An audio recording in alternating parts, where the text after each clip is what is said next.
Hey everybody, it's been quite a while since I have done a bathroom confessional, but I'm just hopping on today because today seems like a good day to do one.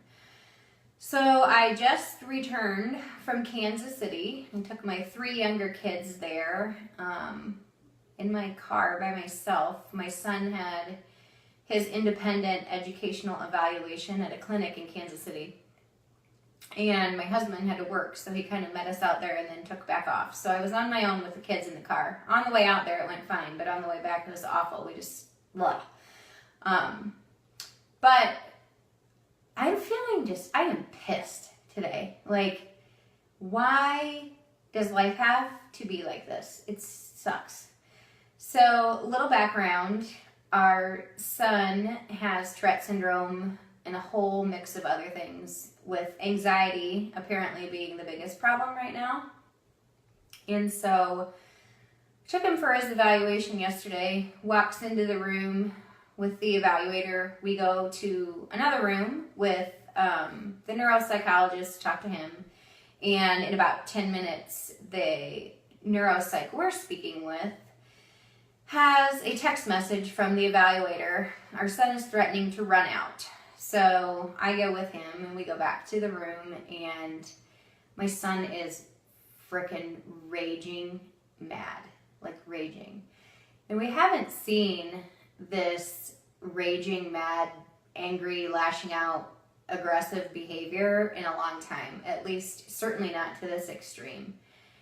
And we sit in that room for a little bit and I try to get him to refocus and calm down. And it's about impossible to do. And so somewhere in that fit, he says something about, "This is stupid. I don't want to do this. I don't need help at school. I'm not going to school." And I think, well, crap. So what happened? So the evaluator, no fault of her own, said that she was going to work with him so that they could find ways to help him at school. Well, he doesn't go to school anymore. He homeschools because school wasn't working. Well, that led to this massive raging fit. And the sad part about this, it's sad. It makes me angry. It makes me frustrated. It makes me regret our decisions. I mean, hindsight is 20/20. But we have had multiple people now tell us that he shows symptoms of PTSD, post-traumatic stress disorder, from school. So we talked with him a little bit and promised him a Pokemon tin. That seemed to work. So we got through as much as we possibly could in that evaluation. It's not a real strong sense of what he can do, but we got what we needed to this point. But the agitation and irritability have continued to carry on. And we're like 28 hours now past the initial eruption, I guess you would say. And that what has led me to, I'm just lost. Like, I cannot believe that sending our son to school has yielded this much of a response, this negative response.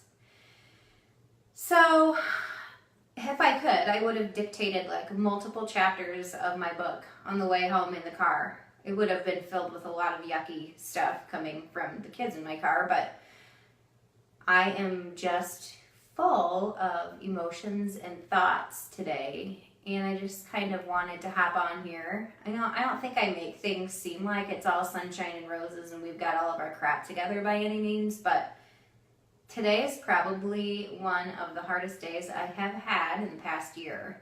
And it's because I feel stuck. Like, this sounds awful, but I'm trapped here. It's our son has some pretty significant trauma. He has some pretty significant anxiety and a whole laundry list of issues.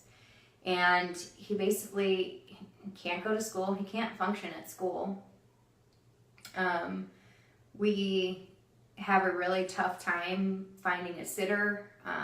It's just very complicated.